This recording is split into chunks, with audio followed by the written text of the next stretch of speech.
Jeg har været i studiet og indspillet 4 sange. Det er mit solprojekt Natham, som jeg udsender sådan et drypvis hen over sommeren og efteråret. You still miss her.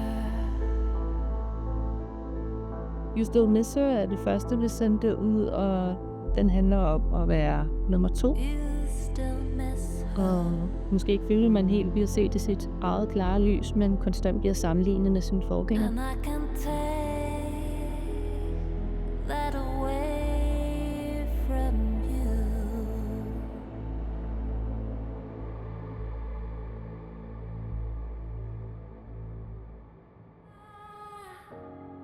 High hopes, but no. Den anden sang hedder Boy Model og handler om en tur, jeg havde til New York, hvor vi har mødt med nogle fotomodeller og så lidt bagsiden af det æstetiske, glamourøse liv, som man egentlig skulle tro, de levede.